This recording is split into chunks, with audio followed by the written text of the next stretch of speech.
আমাৰ ইতিমধ্যে class 10ৰ R1 আৰু R2 সম্পূৰ্ণ হৈছে আৰু এতিয়া আমি আজি ষ্টাৰ্টিং কৰিম ৰিভিজন 3টো কৰিম অনুশীলনী R3 কৰিম। তো R3 কৈছে R3 আমাক কুৱেশ্যন কৈছে তোমালোকে নিজৰ কিতাপসমূহ ওলাই ল'বা। R3 এক নম্বৰ কুৱেশ্যনটো কৈছে তলৰ কোনবোৰ সংখ্যা পূৰ্ণঘন নহয় সুধিছে। তো আমি যদি ইয়াক কৰোঁ তেতিয়াহ'লে চাবা এক নম্বৰটোত আমাক কি দিয়া আছে কুৱেশ্যনত যি দিয়া আছে আমি পাতি লৈছোঁ বাৰু চাই লৈছোঁ কোনকেইটা দিয়া আছে 3757 দিয়া আছে। ছেকেণ্ড নম্বৰটো বাৰু এইকেইটা পাতি যাম আগে এইটো হয় নহয় চাই লওঁ। তো চাবা কি হ'ব 3757 আছে। তো 3757টো হয়নে নহয় পূৰ্ণঘন হয়নে নহয় চাব লাগে। পূৰ্ণঘন হয়নে নহয় চাবৰ কাৰণে কি কৰিবা মৌলিক উৎপাদক বিশ্লেষণ পদ্ধতিৰে এইটো হৰণ অংকটো কৰি যাবা। তাৰপিছত কৰি লৈ পেলাই কি পাবা যিকেইটা উৎপাদক পাবা উৎপাদক কেইটা মানে তিনিটাকৈ যোৰা বনাব লাগে। তো যদি তিনিটাকৈ যোৰা বনাব পাৰিছোঁ তেতিয়াহ'লে মানে কি হ'ব সি পূৰ্ণ ঘন সংখ্যা হয় আৰু যদি তিনিটাকৈ যোৰা পাতিব পৰা নাই তেতিয়াহ'লে সি পূৰ্ণ ঘন সংখ্যা নহ'ব। তাৰ কাৰণে আমি মৌলিক উৎপাদক বিশ্লেষণ পদ্ধতিৰে হৰণটো কৰি ল'ব লাগিব দেই। তোমালোকে এই হৰণটো কৰি যাবা। নিজে নিজে এইখিনি কৰি ল'বা আৰু হৰণখিনি আগতে শিকাইছোঁ যে মানে কি কয় মৌলিক উৎপাদক বিশ্লেষণ পদ্ধতিৰে হৰণ কেনেকৈ কয় আমি ইয়াৰ আগৰ ভিডিঅ'খিনিত শিকাই গৈছোঁ। গতিকে মানে আমি এতিয়া আকৌ কৰি নাযাওঁ বহুত বেছি মানে বুজাই থাকিব লগা হ'লে বহুত বেছি দীঘলীয়া হৈ যায় ভিডিঅ'টো। যোনে মানে এনেকৈ মৌলিক উৎপাদক বিশ্লেষণ পদ্ধতিৰে হৰণ কৰিব নাজানে সিহঁতে ইয়াৰ আগৰ ভিডিঅ'সমূহ চাই ল'বা। ইয়াৰ আগত ৰিভিজন R1 আৰু R2 যি দুটা আছে তাত যদি চোৱা তেতিয়াহ'লে তোমালোকে এই মৌলিক উৎপাদক বিশ্লেষণ পদ্ধতিৰে হৰণ কেনেকৈ কৰে তাক জানিবা। তো আমি ডাইৰেক্টলি এতিয়া হৰণ কৰি যাম। তো বুজাই থাকিলে যিহেতু টাইম টেকিং হয় মানে বহুত বেছি টাইম টেকিং হয়।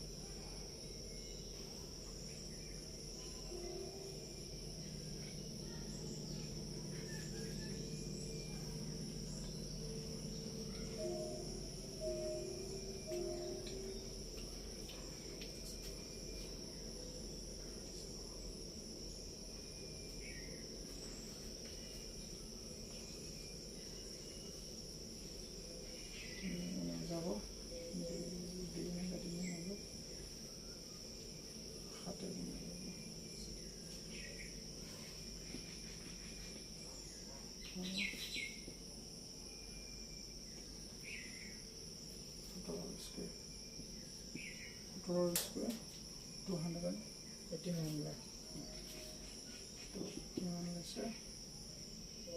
3757 এতিয়া চাবা তোমালোকে চাবা যেটো 3757 আছে তো 3757টো একচুয়ালি কি হয় 3757টো কি হয় চাবা 3757টো আমাৰ হয় 13 × 17 ×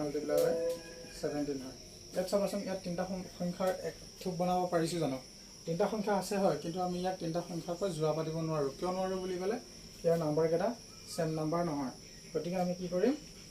যে এইটো এটাও কি নহ'ব ই পূৰ্ণঘন সংখ্যা নহ'ব। তো আমি গম পালোঁ যে এক নম্বৰটো পূৰ্ণঘন সংখ্যা নহয়। তোমালোকে ডাইৰেক্টলি পাতি দিবা যে এইটো পূৰ্ণঘন সংখ্যা হয় নে নহয় সেইটো ডাইৰেক্টলি পাতিবা। ওলাওঁতে খালি হয়নে নহয় চেক কৰোঁতে তোমালোকে এনেকৈ চেক কৰিবা। তাৰপিছত ছেকেণ্ড নম্বৰটো কি কৈছে 3375 দিয়া আছে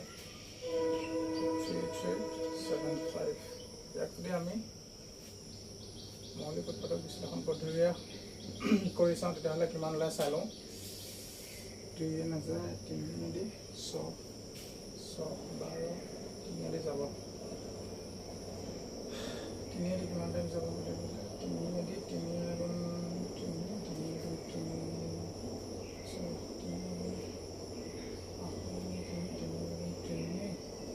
গুণ 6 ইয়াতে কেইটা যাব 15 3 5 গুণ 15 2 4 9 আকৌ 3 হৰণ যাব 3 হৰণ কিমান টাইম যাব বুলি ক'লে 3 3 গুণ 9 2 22 3 7 গুণ 21 15 3 5 গুণ 15 আকৌ 3 টোটেল 12 12 3 15 3 হৰণ যাব 3 হৰণ গ'লে 1 times 2 times 3 গুণ 3 3 গুণ 6 একেটা ৰাখিল 15 হ'ল 3 5 গুণ 15 তো ইয়াক মানে 3 হৰণ কৰিব নোৱাৰোঁ বাৰু 5 হৰণ কৰোঁ জলদি কৰি লৈছোঁ বাৰু। তো 5 125 25 টাইম 25 বাৰ যাব তাৰ পৰা কিমান হ'ব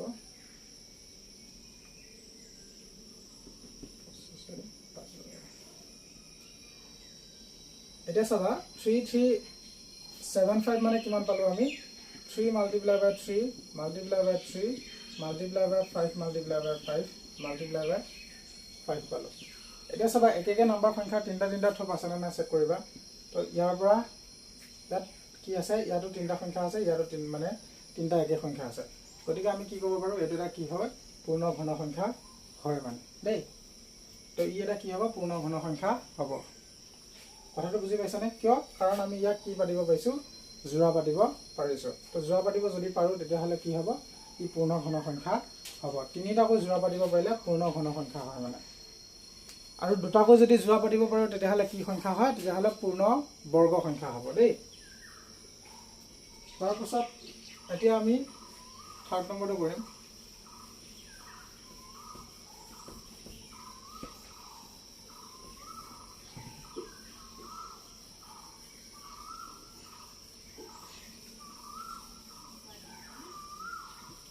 Question number 3 করিম question number 3 কিমান দিয়া আছে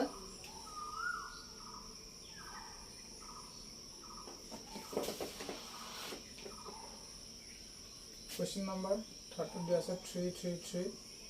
2 দিয়া আছে তো ইয়াত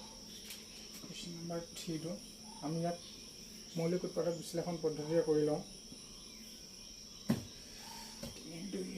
2 যাব 2 2 1 13 20 গুণ 12 1 13 20 গুণ 12 1 13 12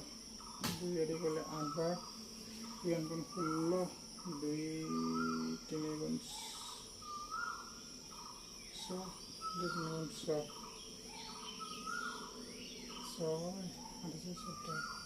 ইয়াক তিনিয়ে কৰিব নোৱাৰি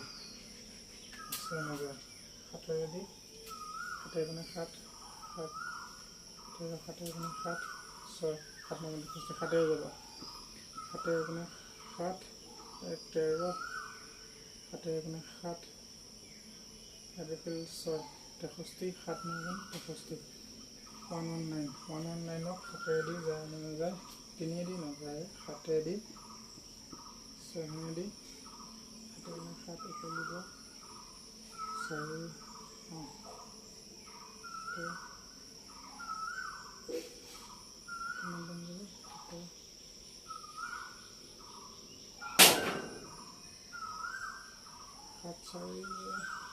49 সাতেৰে গুণে 7 4 49 17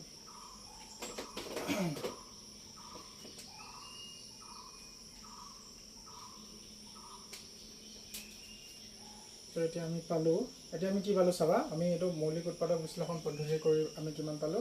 চাবা 3332 বৰাবৰ কিমান পালো 2 multiply by 2 multiply by 7 multiply by 7 multiply by 17 পালো ইয়াত তিনটা কৈ জোড়া পাতিব পাৰিছো জানো যেহেতু তিনটা কৈ জোড়া পাতিব পৰা নাই ই এটা কি নহব ইটো মানে পূৰ্ণ ঘন সংখ্যা নহয় দেই তোমালোকে ডাইৰেক্টলি লিখি দিবা এখিনি কৰি থকা দৰকাৰ নাই এটো মানে এডিশনাল ৱৰ্ক হয় তোমালোকে এক্সট্ৰাকে পাতি লবা পাতিলে ডাইৰেক্টলি একচুয়ালি যদিহে তিনটা কৈ পাতিব নোৱাৰা তিনটা কৈ জোড়া পাতিব নোৱাৰা ইয়াত দুটাহে ইয়াত আছে এটো এক্সট্ৰা কৈ আছে তাকো ই কি নহব ই মানে পূৰ্ণ ঘন সংখ্যা নহয় কিয় কাৰণ তিনটা কৈ আমি জোড়া পাতিব পৰা নাই তো ডাইৰেক্টলি আনসাৰ দিবা নহয় বুলি তো আমি এটা মচি নম্বৰ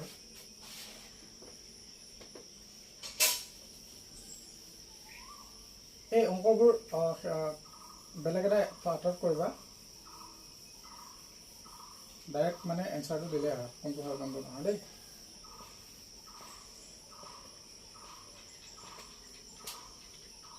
4 নম্বৰটো দিয়া আছে 4096 দিয়া আছে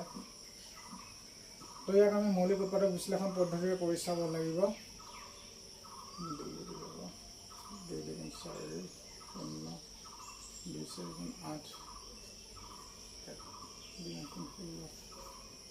2 এটি যদি কৰব 2 দুগুণ 20 তাৰপিছত 2 দুগুণ 4 2 গুণ 8 2 এ যাব 2 5 গুণ 10 2 গুণ 2 2 গুণ 4 2 এটি কৰিলে 25 বাৰ 12 চাব ইয়াক 2 কৰিলে 2 গুণ 2 2 গুণ 4 1 6 তেতিয়াহ'লে কি হ'ব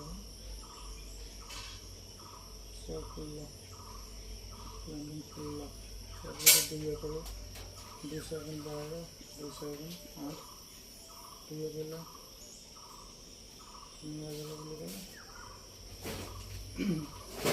2 3 গুণ 6 2 2 গুণ 4 2 কৰিলে 16 বাৰ 16 2 কৰিলে 8 বাৰ 8 2 কৰিলে 4 আৰু 4 2 কৰিলে 4 এতিয়া আমি কি পালোঁ 4096 মানে কিমান পালোঁ 4096 মানে পালোঁ 2 কেইটা আছে চাবা এযোৰ দুযোৰ তিনিযোৰ চাৰিযোৰ পাঁচযোৰ ছযোৰ আছে 1 2 3 4 5 6 7 8 9 10 11 12 12টা পালোঁ 3টাকৈ যোৰা পাতিব লাগে 3টাকৈ যোৰা আছেনে নাই চোৱাচোন এযোৰ দুযোৰ তিনিযোৰ চাৰিযোৰ তো এইটো এটা কি আছে এইটো এটা যোৰা পাতি আছে তো কি পালোঁ যে 4096টো কি হয় এটা পূৰ্ণ ঘন সংখ্যা ই হয় ই হ'ব দেই কিয় হয় বুলি ক'লে কাৰণ ইয়াক আমি যোৰা পাতিব পাৰোঁ কাৰণটো দৰ্শাব নালাগে একচুৱেলি এতিয়া বৰ্তমান কাৰণ দৰ্শাব দিয়া নাই যিহেতু এইটো হয়নে নহয় ডাইৰেক্টলি পাতি দিলে হ'ব তো তোমালোকে এইটো হয়নে নহয় ডাইৰেক্টলি আগতে পাতি দিবা মৌলিক উৎপাদক বিশ্লেষণ পদ্ধতি বেলেগত কৰি ল'বা হয়নে নহয় চেক কৰি ল'বা তাৰপৰা ডাইৰেক্টলি এনচাৰটো হয়নে নহয় কৰি দিবা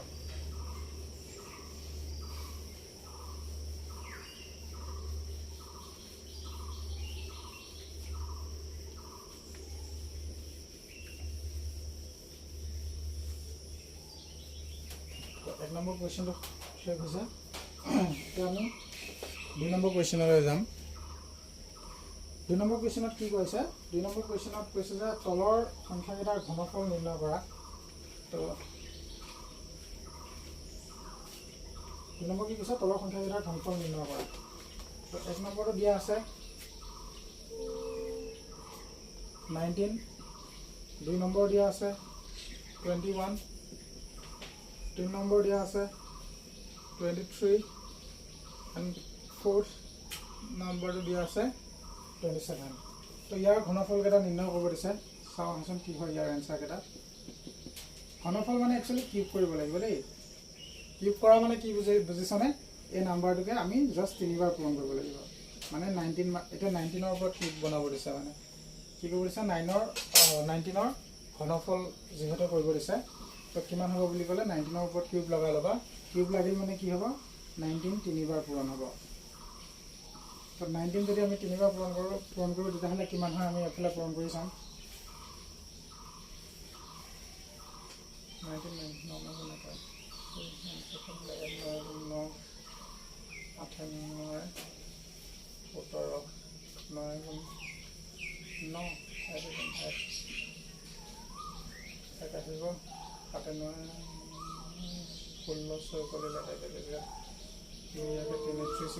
369 লগত আকৌ 19 যদি মাল্টিপ্লাই কৰোঁ কিমান ল'ব 9 গুণ 9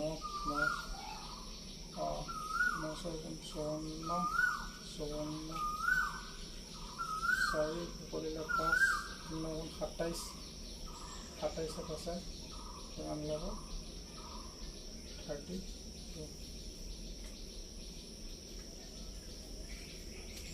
আমি কিমান পালোঁ 3 টো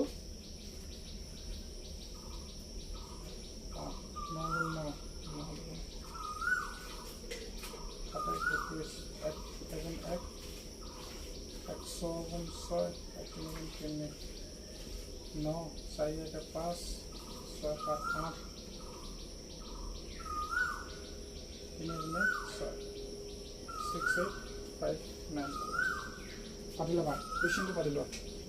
কুৱেশ্যন এনচাৰটো কৰি ল'বা জাষ্ট মাল্টিপ্লাই কৰি দিলে হ'ল 3 বাৰ মাল্টিপ্লাই কৰি দিবা আকৌ আমি ঠিক তেনেধৰণে 21টো মাল্টিপ্লাই কৰি দিওঁ চাবা 21টো এনচাৰ কৰিলে কি ওলাব পাতোতে তোমালোকে ভিডিঅ'টো প'ষ্ট কৰি স্ক্ৰীনশ্বট ল'বা নতুবা ডাইৰেক্টলি নোট কৰি দিবা ভিডিঅ' প'ষ্ট কৰি এতিয়া চাবা 21ৰ আমি কি পাতিব লাগে 21ৰ কিউবটো পাতিব লাগে 21ৰ কিউব পাতিব লগা হ'লে কি কৰিব লাগিব 21ক 3বাৰ আমি মাল্টিপ্লাই কৰিব লাগিব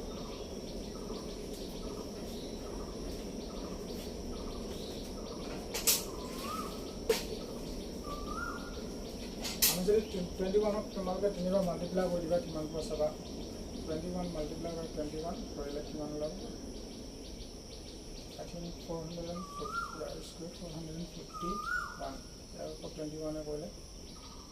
1 গুণ 1 1 গুণ 4 7 4 2 8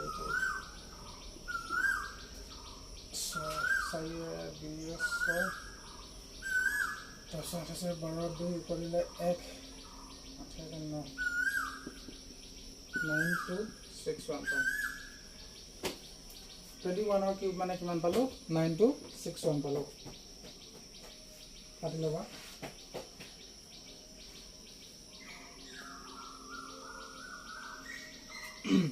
যদি আকৌ আমি কিমান কৰিম আমি এবাৰ 3 নম্বৰ এনসাৰটো কৰিম ইয়াকো কি কৰিবা 23 কিউব কৰিবা ঘনফল ওলাব দিছিলে 23 ঘনফল ওলাব দিছে তো 23 কিউব বনাই লবা 23 কিউব মানে কি হ'ব 23 আমি 3বাৰ মাল্টিপ্লাই কৰিম যিমানটো আনসাৰ পাওঁ সেইটো হ'ব তো 23 যদি আমি 3বাৰ মাল্টিপ্লাই কৰোঁ তেতিয়াহ'লে কিমান ওলাব বুলি ক'লে চাওঁ আহকচোন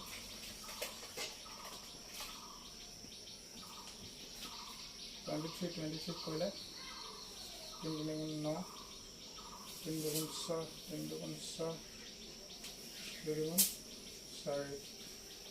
9 6 2 12 2 6 12 2 কৰিলে 1 4 5 519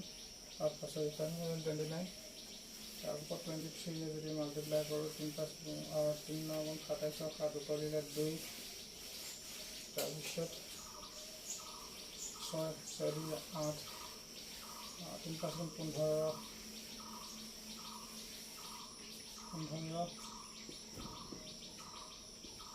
2 9 গুণ 18 কৰিলে 1 2 গুণ 4 5 তাৰপিছত কেৰি 5 10 2 5 গুণ 10 মান ল'ব 7 6 আর হেন করে বসো অলপ অসুবিধা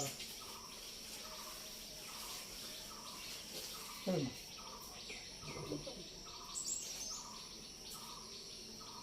তো কিমান হ'ব চাবা তো পাছে 10 ওপৰলৈ কেজি কিমান হ'ব 11 1 ওপৰলৈ 1 1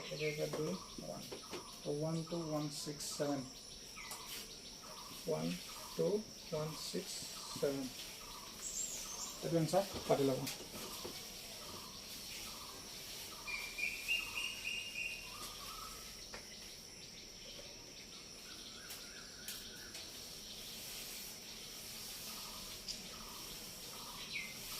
অসুবিধা আছে গম পাইছে না এইখিনি সব পানী গৈছে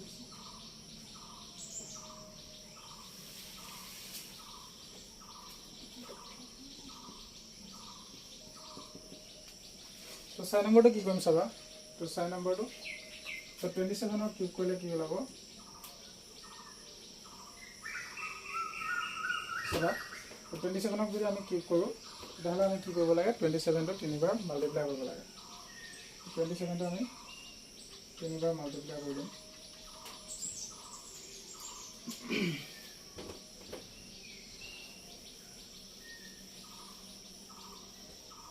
চালো আহচোন কি হয় 27 ক যদি আমি 3বাৰ মাল্টিপ্লাই কৰোঁ কিমান হ'ব 27 প্ৰথম 27 মাল্টিপ্লাই কৰি 27 কৰোঁ 7 গুণ 9 9 ওপৰলৈ 4 7 গুণ 14 4 18 তাৰপিছত 2 7 গুণ 14 4 ওপৰলৈ 1 2 গুণ 4 5 9 12 2 ওপৰলৈ 1 তাৰপৰা 6 7 তো ইয়াক আকৌ 27 যদি মাল্টিপ্লাই কৰোঁ কিমান ওলাব 7 গুণ 7 9 গুণ 63 3 ওপৰলৈ 6 তাৰপৰা 7 গুণ 14 14 4 14 14 6 20 0 ওপৰলৈ 2 তাৰপৰা 7 গুণ 49 49 2 50 1 2 9 গুণ 18 8 উকলিলে 1 2 গুণ 4 হাজাৰ 5 2 7 গুণ 14 3 গোটেইকেইটা যোগ কৰি দিওঁ 3 8 6 5 9 19683 ওলালে আৰু দেখিছানে নাই বা তোমালোকে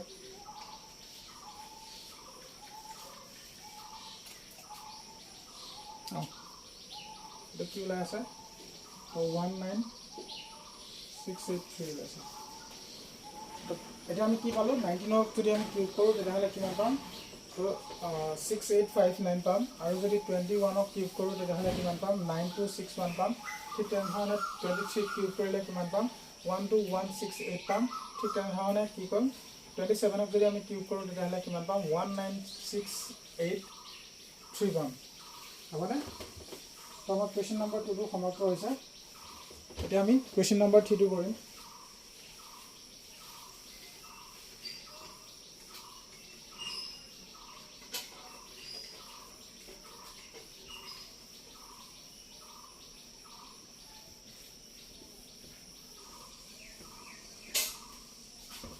কুৱেশ্যন নম্বৰ 3টোত তোমালোকক কি কৈছে চাবা কুৱেশ্যন নম্বৰ 3টোত কৈছে তলৰ প্ৰতিটো সংখ্যাৰ ঘনৰ একক স্থানৰ অংক কি হ'ব সুধিছে তলৰ প্ৰতিটো সংখ্যাৰ ঘনৰ একক স্থানৰ অংক কি হ'ব সুধিছিলে প্ৰথম কুৱেশ্যনটো দিয়া আছে 14 পাতি লওঁ 14 ছেকেণ্ডটো দিয়া আছিলে 18 থাৰ্ড নম্বৰটো দিয়া আছিলে 13 আৰু ফোৰ্থ নম্বৰটো দিয়া আছিলে 27 তো আমাক সুধিছিলে যে ইয়াক যদি আমি ঘন কৰোঁ কি কয় কি কৈছে ঘনৰ একক স্থানৰ অংক কি তলৰ প্ৰতিটো সংখ্যাৰ ঘনৰ একক স্থানৰ অংক কি হ'ব সুধিছে আমি ইয়াক যদি ঘন কৰোঁ তেতিয়াহ'লে ইয়াৰ আমি ঘন মানে যিটো ঘনফলটো পাম মানে ইয়াক ঘন কৰিবলৈ যিটো আমি ফলটো পাম তাৰ মানে একক স্থানৰ অংকটো কি সুধিছে আগতে আমি যেনেকৈ ঘন কি কয় ইয়াক আমি যেতিয়া আমি বৰ্গ কৰি পেলাই একক স্থানত কি পাওঁ সেইটো কি কৰিছিলোঁ একক স্থানৰ সংখ্যাটোকে আমি বৰ্গ কৰি দিছিলোঁ নহয় জানো তো ঠিক তেনেধৰণে ইয়াক একক স্থানৰ সংখ্যাটোক আমি ঘন কৰিলে যিটো পাম তাৰপিছত সেইটো ওলাব তাৰ এনচাৰটো দেই চাবা ইয়াৰ একক স্থানৰ অংক কি বুলি ক'লে ইয়াৰ একক স্থানৰ অংক হৈছে কিমান 4 তো 4ক এতিয়া যদি আমি চাওঁ তো আমি 4টোক যদি আমি ইয়াক কি কৰি চাওঁ ইয়াক যদি আমি কিউব বনাই চাওঁ তেতিয়াহ'লে কি হ'ব চাবা ইয়াৰ একক স্থানৰ অংকটো হৈছে 4ক যদি আমি কিউব বনাওঁ তেতিয়াহ'লে কিমান ওলাব চাবাচোন 4 × 4 × 4 তো 4 গুণ কিমান হয় 4 গুণ 16 হয় 16টো গোটেইটো কৈ থাকিব নালাগে আৰু 6টোৱে 4টোৱে আকৌ পূৰণ কৰি দিয়া মানে এইটো ইউনিট ডিজিট বুলি কোৱা হয় তো একচুৱেলি মানে আকৌ শেষৰ সংখ্যাটোৱেদি পূৰণ কৰিব লাগে মানে চাবা 6 4 গুণ 24 ওলায় অৰ্থাৎ মানে শেষৰ সংখ্যাটো আকৌ কিমান ওলাবগৈ 4 ওলাব বুজি পোৱা নাই যদি আকৌ বুজাই দিছোঁ চাবা তো আমাক কি কৈছিলে যে এই সংখ্যাটো ঘন কৰি পেলাই আমাৰ একক স্থানৰ অংকটো কি পোৱা যাব সুধিছে তো তাৰ বাবে কি কৰিবা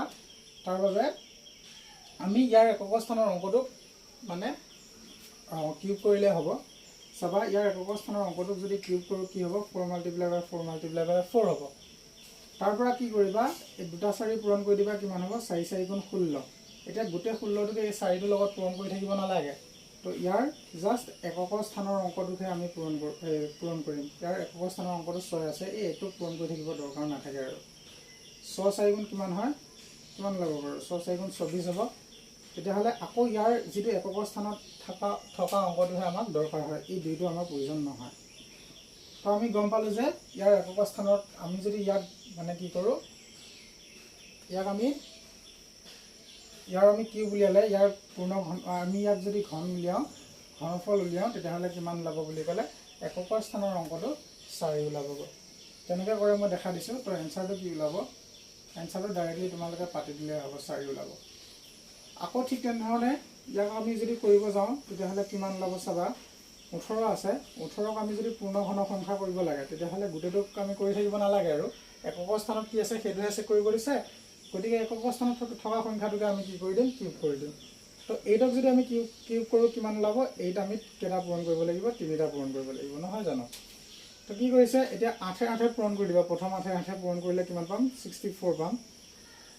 এতিয়া মোৰ মানে গোটেই নাম্বাৰটোৰ প্ৰয়োজন হয় নাথাকে, তো গোটেই নাম্বাৰটোৰ প্ৰয়োজন হয় নাথাকে, ইয়াৰ জাষ্ট একক স্থানত যিটো সংখ্যা আছে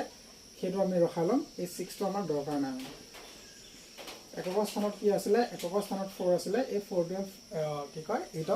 মাল্টিপ্লাই কৰা। 4টোৱে যেতিয়া 8ক মাল্টিপ্লাই কৰিবা তেতিয়া কিমান পাব, 4 8 যা 32 পাবা। এতিয়া কি হয়, ইয়াৰ একক স্থানৰ অংকটোহে আকৌ দৰকাৰ হ'ব। ইয়াৰ একক স্থানৰ অংকটো কি আছিলে 2, এই 3টো আমাৰ কাম নাছিল মানে, বুজি পালা? আমি এনচাৰটো কি পালোঁ, এনচাৰটো পালোঁ 2। তো আমি এতিয়া 18ক যদি আমি কিউব কৰোঁ তেতিয়াহ'লে আমি কি পাম, যিটো মানে ঘনফলটো পাম, ঘনফলটোৰ একক স্থানৰ অংকটো কি থাকিব বুলি ক'লে 2 থাকিব দেই। ঠিক তেনেধৰণে আমি 3টো যদি কৰোঁ, 3টোৰ এনচাৰটো যদি আমি কৰোঁ কি হ'ব চাবা, 3টোত কিমান আছে, তো 13 আছে। 13ক যদি আমি কিউব কৰোঁ তেতিয়াহ'লে কিমান ওলাব, গোটেইটোক আমি কিউব কৰিব নালাগে, ইয়াৰ একক স্থানৰ অংকটোহে সুধিছে, 3টো কিউব কৰিলেই হ'ব। কিয় বুলি ক'লে এইটো একৰ স্থান, এইটো দশকৰ স্থান, তো আমি একৰ স্থানটোহে চাব লাগে। তো একক স্থানক আমি কিউব কৰিম। তো একৰ স্থানত থকা সংখ্যাটোক যদি আমি কিউব কৰোঁ কি হ'ব, 3টা পূৰণ কৰিব লাগে, মানে কিউব আছে যিহেতু মানে 3 মানে কি হয়, কিউব আছে যিহেতু 3বাৰ পূৰণ কৰিব লাগে। কাক পূৰণ কৰিব লাগে, এই সংখ্যাটোৰে 3বাৰ। তো এতিয়া চাবা কি হ'ব বুলি ক'লে, তো আমি 3 3 গুণ কিমান পাওঁ, 3 3 গুণ 9, 9 লগত আকৌ 3টো যদি পূৰণ কৰি দিয়া তেতিয়াহ'লে কিমান ওলাব, 3 9 গুণ 27 হয়। তো 27ৰ আমি গোটেই 27টো দৰকাৰ নহয়, কোনটো দৰকাৰ হয়, এইটো আমাৰ দৰকাৰ নহয়। কিয় বুলি ক'লে এইটো আমাক একৰ স্থানৰ থকা সংখ্যাটোৰহে প্ৰয়োজন। তো এতিয়া আমি কি পালোঁ যে 13ক আমি যদি কি কওঁ ঘনফলটো ওলাওঁ 13ৰ, তেতিয়াহ'লে একক স্থানত থকা সংখ্যাটো কিমান ওলাব বুলি ক'লে 7 ওলাব। তাৰ পাছত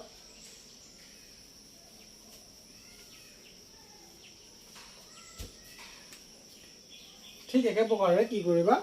27টোক কৰিব লাগিব। তো 27ক কৰিলে কি হ'ব চাবা, ডাইৰেক্টলি এনচাৰকেইটা পাতি দিলেই হ'ল আৰু। তো কেনেকৈ কৰে বুলি ক'লে এক্সট্ৰা ছাইডত কৰি ল'বা। তো চাবা এতিয়া কি হয়, তো এতিয়া চাবা আমাৰ 27 আছে, 27ক গোটেইটো কৰি থাকিব নালাগে পূৰ্ণঘনক, তো বহুত দীঘলীয়া হৈ যাব। গতিকে মানে এটা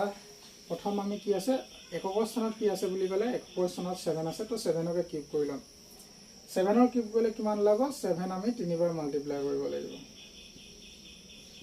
এতিয়া কিমান ওলাব চাবা, 7 7 গুণ কিমান হয়, 7 7 গুণ 49 নহয় জানো, 7 7 গুণ পূৰণ কৰিলে 7 7 পূৰণ কৰিলে 49 পাম। 49ৰ লগত আকৌ এই 7টো পূৰণ কৰিব লাগে মানে। তো এই 49ৰ লগত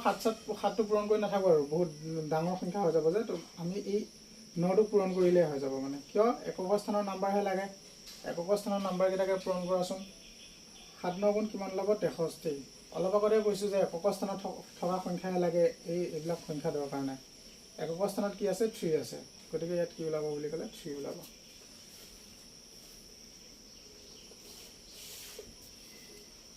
আশা কৰোঁ বুজি পাইছা।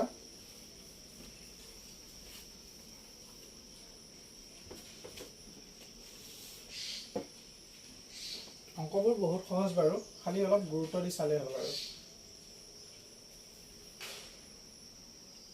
দেই। মচি দিছোঁ বাৰু।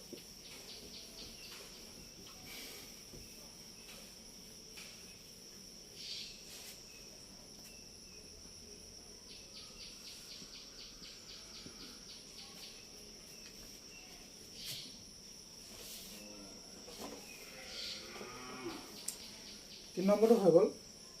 তো কি কৈছে চাবা, 4 নম্বৰটো কৈছে তলৰ সংখ্যাবোৰ পূৰ্ণ ঘন হ'বলৈ আটাইতকৈ সৰু কি সংখ্যাৰে পূৰণ কৰিব লাগিব সুধিছে। তো প্ৰথম নম্বৰ কুৱেশ্যনটো দিয়া আছে 5 3 2 4। তো ইয়াক আমি কি কৰিম, তো আমাক ই যদি পূৰ্ণ ঘন সংখ্যা হ'ব লাগে তেতিয়াহ'লে ইয়াক কিহেৰে পূৰণ কৰিব লাগে আমাক সুধিছে। তো তাৰ কাৰণে কি কৰিবা, সলিউশ্যন পাতি লৈ ইয়াৰ আমি মৌলিক উৎপাদক বিশ্লেষণ পদ্ধতিৰে ইয়াক পাতি ল'বা। তো ইয়াক যদি আমি মৌলিক উৎপাদক বিশ্লেষণ পদ্ধতিৰে পাতোঁ, এনেকৈ পাতি ল'বা 5 3 2 4। ইয়াক আকৌ কি কৰিব লাগিব, ইয়াক এতিয়া চাবা, ইয়াক আমি মৌলিক উৎপাদক বিশ্লেষণ পদ্ধতিৰে গোটেইটো হৰণ কৰি লওঁ। তাৰ পৰা কি হয় কৈ আছোঁ দেই। তো 2 এদি যদি কৰোঁ, 2 2 4, 1 থাকিব 13, 2 6 গুণ 12, 12 6, তেতিয়াহ'লে 2 এদি যদি কৰোঁ 2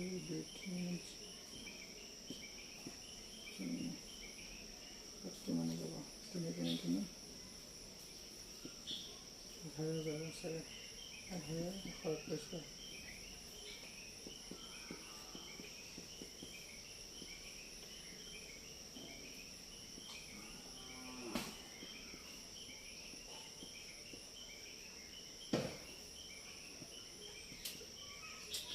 হৰণ কেনেকৈ কয় তোমালোকক আগত শিকাই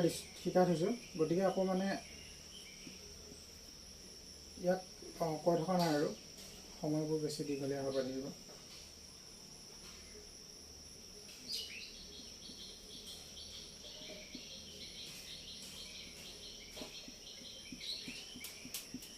কি পালোঁ 5324 ইকুৱেল টু কিমান পালোঁ 5324 ইকুৱেল টু পালোঁ 2 মাল্টিপ্লাই বাই 2 মাল্টিপ্লাই বাই 11 মাল্টিপ্লাই বাই 11 এনেকৈ 11 কেইটা পালোঁ 11 তিনিটা পালোঁ আৰু 2 কেইটা পালোঁ 2 দুটাহে পালোঁ। তো আমি কি কৈছিলোঁ যে আমি যদি ইয়াক মানে পূৰ্ণ ঘন সংখ্যা বনাব লগা হয় তেতিয়াহ'লে কি কৰিব লাগিব, ইয়াক এতিয়া চাবা ইয়াক মানে কি হৈ আছে তিনিটাকে আমি থোপ বনাব লাগে নহয় জানো সংখ্যা। তো ইয়াত তিনিটা থোপ আছে, ইয়াত কি হৈ আছে ইয়াত দুই এটা কমি আছে নহয় জানো, মানে এযোৰহে হৈ আছে, মানে তাত আৰু এটা লাগিব মানে তিনিটা সংখ্যাৰ থোপ বনাব লাগে যে দুটা সংখ্যাহে হৈ আছে। গতিকে ইয়াক যদি আমি পূৰ্ণ সংখ্যা কি কয় আমি ইয়াক যদি পূৰ্ণ ঘন সংখ্যা বনাব লাগে তেতিয়াহ'লে কি সংখ্যা পূৰণ কৰিব লাগিব সুধিছে। অৰ্থাৎ এতিয়া আমি ক'ম যে 5324 প্ৰশ্ন কি দিছিলে পূৰ্ণ ঘন কৈছিলে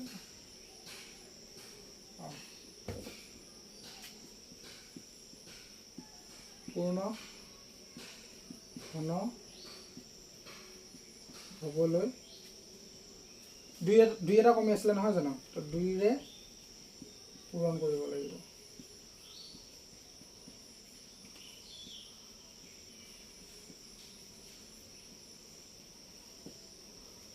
তো ইয়াক পূৰ্ণ ঘন কৰিবৰ কাৰণে কি কৰিব লাগিব 2ৰে পূৰণ কৰিব লাগিব, তেতিয়াহে মানে ই কি হ'ব এটা পূৰ্ণ ঘন সংখ্যা হ'বগৈ। সমস্যা দিছোঁ পাতিলে যদি পাতি ল'ব পাৰিবা বাৰু।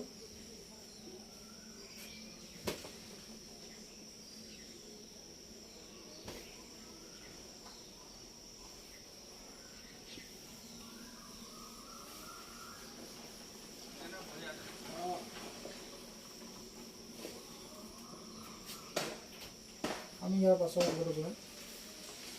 পাছৰটো কিমান দিয়া আছিলে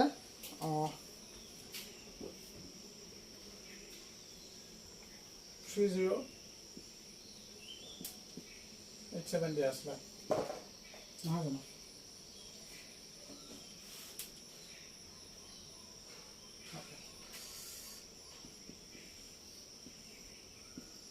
$340 আছে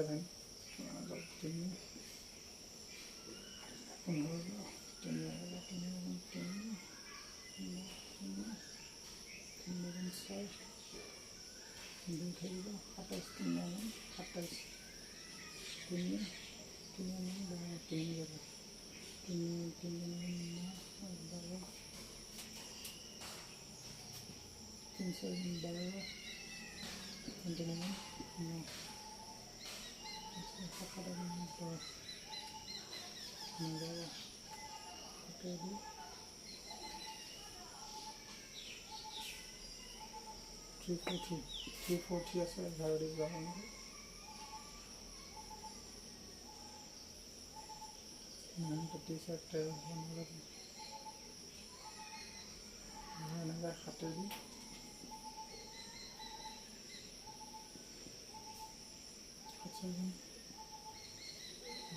নেকি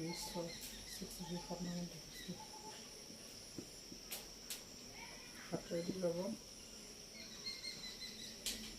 49 যাব 49 আমি কিমান পালোঁ চাবা 3087 বৰাবৰ কিমান পালোঁ 3087 বৰাবৰ পালোঁ 3 মাল্টিপ্লাই বাই 3 মাল্টিপ্লাই বাই 7 মাল্টিপ্লাই বাই 7 মাল্টিপ্লাই বাই 7 ইয়াত চাবাচোন ইয়াত কি আছে বুলি ক'লে ইয়াত 7টোত কি আছে 7 তিনিটা আছে, মানে অৰ্থাৎ আমি ইয়াক কি কৰিব পাৰোঁ 7 তিনিটাৰে এথোপ বনাব পাৰোঁ। কিন্তু ইয়াত কি কৰিব নোৱাৰোঁ, ইয়াত দুটাহে আছে আৰু এটা 3 মানে প্ৰয়োজন হয়, যদিহে আমি ইয়াত কি কৰোঁ পূৰ্ণ ঘন সংখ্যা বনাওঁ। এতিয়া আমি ক'ব পাৰোঁ যে এতেকে 3087 পূৰ্ণ ঘন পাবলৈ আটাইতকৈ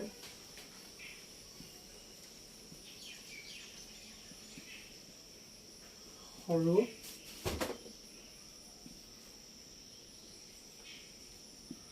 সংখ্যা দিবা, আটাইতকৈ সৰু সংখ্যা 3ৰে পূৰণ কৰিব লাগিব।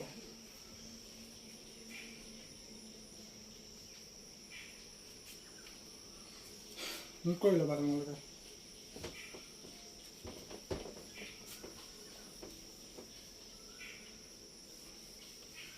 তো 3 নম্বৰটো চাবা, 3 নম্বৰটো কৰিম।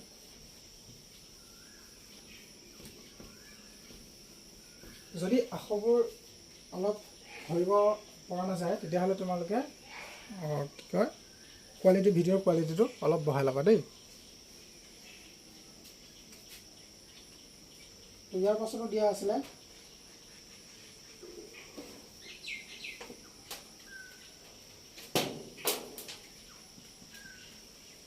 নম্বৰটো দিয়া আছিলে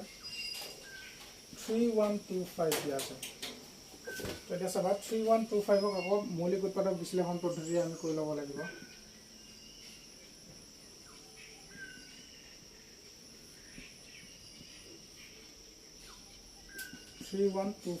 ইয়াক যদি আমি মৌলিক উৎপাদক বিশ্লেষণ পদ্ধতিৰে কৰি চাওঁ তেতিয়াহ'লে চাবা কিমানলৈ আমি কৰিম বাৰু। বাৰে বাৰে কৈ আছোঁ, যদিহে তোমালোকে এই মৌলিক উৎপাদক বিশ্লেষণ পদ্ধতিৰে কেনেকৈ কৰে নাচোৱা, মানে কি কয়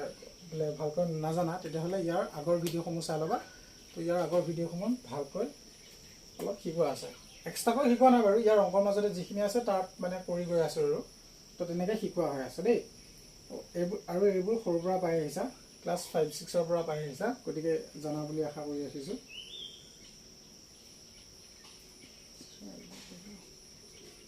5-29 1 12 5 2 10 2 25 5 5 25 625 5 125 পোৱা যায়, 5 25 যায় আৰু 25 5 5 যায়। আমি কি পালোঁ 3125 বৰাবৰ কিমান পালোঁ, 3125 বৰাবৰ পাইছোঁ যে 5 মাল্টিপ্লাই বাই 5 মাল্টিপ্লাই বাই 5 মাল্টিপ্লাই বাই 5 পালোঁ। এতিয়া চাবা কেইটা 5 পালোঁ, 5 আমি 5টা পালোঁ নহয় জানো। তো আমি যদি যোৰা পাতোঁ তো ইয়াত 3টাটো এযোৰ হ'ব, কিন্তু বাকী 2টা এক্সট্ৰা হৈ আছে নহয় জানো। ইয়াক আকৌ পূৰ্ণ ঘন সংখ্যা কৰিবলৈ কি কৰিব লাগিব, আৰু এটা 5 আমি কি কৰিব লাগিব, পূৰণ কৰিব লাগিব নহয় জানো। তো আমি তাকে লিখিম, এতেকে 3125ক পূৰ্ণ ঘন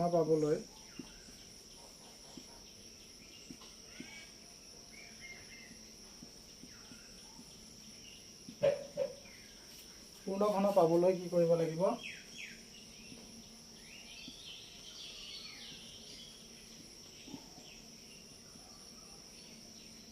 আটাইতকৈ সৰু সংখ্যা কিহেৰে পূৰণ কৰিব লাগিব সুধিছিলে, আটাইতকৈ সৰু সংখ্যা 5ৰে পূৰণ কৰিব লাগিব।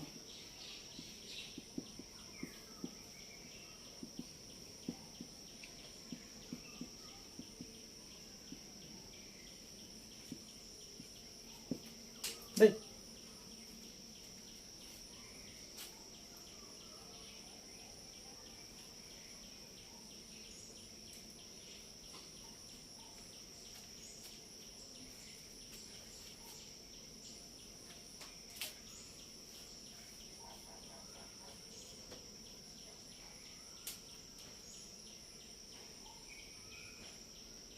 নম্বৰ কুৱেশ্যনটো হৈ গ'ল বাৰু।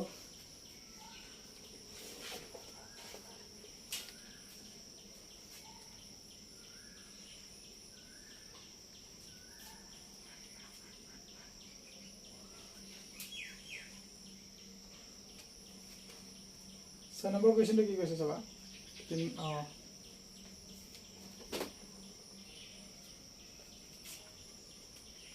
মচি দিছোঁ দেই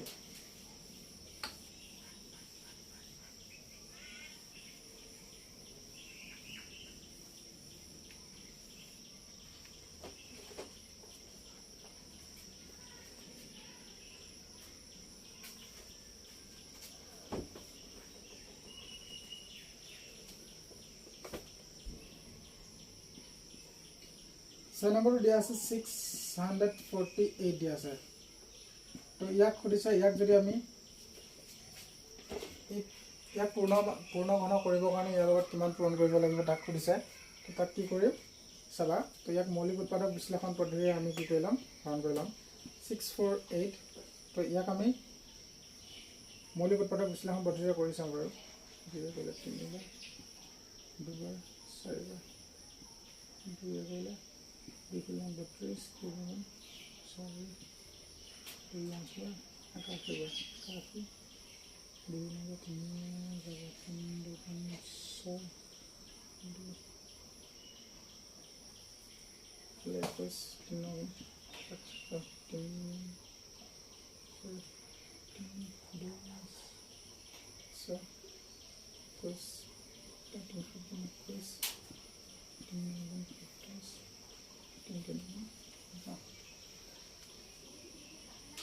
এতিয়া চাবা কি হৈ আছে 3 to 4 162 61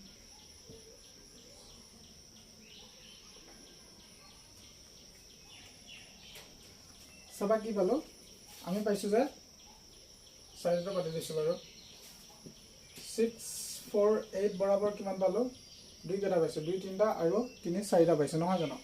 এটা চাবা 2 3টা পাইছো আৰু 3 কেটা পাইছো 3 4টা পাইছো 3টা 4টা তো আমি যদি এটা জোড়া বনাব যাও চাবা এজোৰ হৈ আছে আৰু ইয়াত দুজোৰ হৈ আছে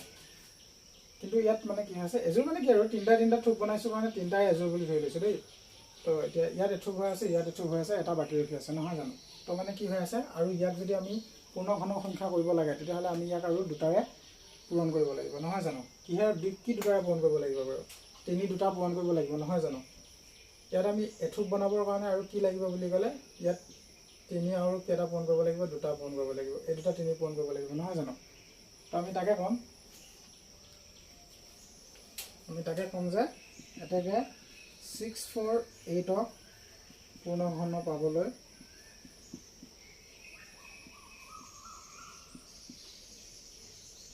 কিমানেৰে পূৰণ কৰিব লাগিব 3 দুটাৰে পূৰণ কৰিব লাগিব 3 দুটা কিমান হ'ব বাৰু 3 3 গুণ 9 অৰ্থাৎ 9ৰে পূৰণ কৰিব লাগিব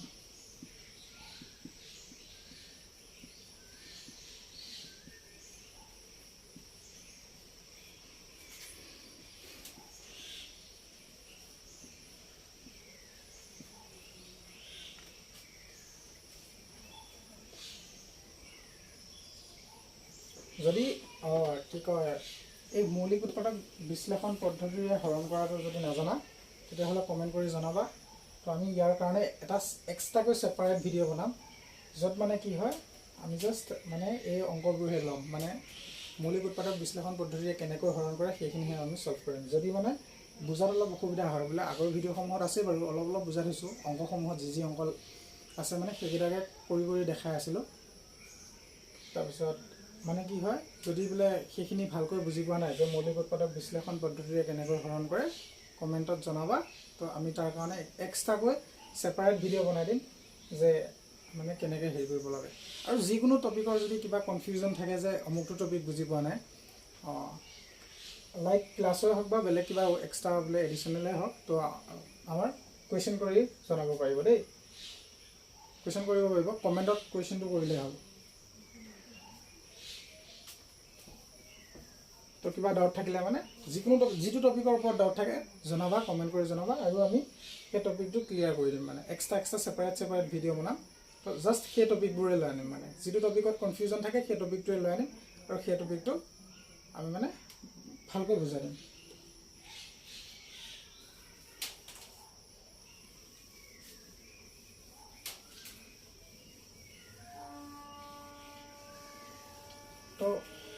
এতিয়া কি হৈ আছে বোলে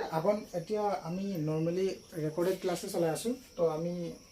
আমাৰ একচুৱেলি ইয়াত ক্লাছ চলি থাকে। তো ক্লাছ আমি যেতিয়া আমাৰ পাছলৈ আমাৰ যেতিয়া মানে ইউটিউব চেনেলটো গ্ৰ' হ'ব, তেতিয়া আমি আমাৰ ক্লাছ যেতিয়া চলি থাকে তাতে আমি লাইভ ছেশ্যনো ল'ম আৰু ৰেকৰ্ডেড ভিডিঅ'সমূহো পঠাবলৈ চেষ্টা কৰিম। তো একচুৱেলি মানে কি হয়, লাইভ ছেশ্যন পঠালে তেতিয়া মানে ডাউট থাকিলে মানে কমেণ্ট কৰি বা জনাব পৰা যায়। তো আমাৰ ইয়াতো মানে আমাৰ ইয়াতো ক্লাছত মানে কি হ'ব, ষ্টুডেণ্ট থাকিব। তো মানে অফলাইনো কিছুমান মানে ষ্টুডেণ্টৰ ক্লাছ হৈ আছে, ক্লাছ হৈ থাকে। তো পাছলৈ লাইভ ছেশ্যন লোৱাৰ প্ৰয়াস কৰা হ'ব। তো বৰ্তমান মানে ৰেকৰ্ডেডে ভিডিঅ' আপলোড কৰা হৈ আছে বাৰু। পাছলৈ আমি লাইভ ছেশ্যন ল'বৰ কাৰণে ট্ৰাই কৰিম।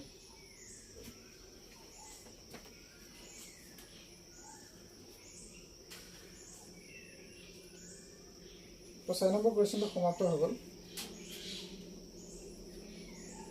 তো আজিলৈ বাৰু থাকক বাৰু, ভিডিঅ'টো যথেষ্ট দীঘলীয়া হৈ যাব। তো কালিৰ পৰা কিহৰ পৰা কৰিম, কালিৰ পৰা 5ৰ পৰা কৰিম। 5 নম্বৰটো কৰিব পৰা, 5 নম্বৰটো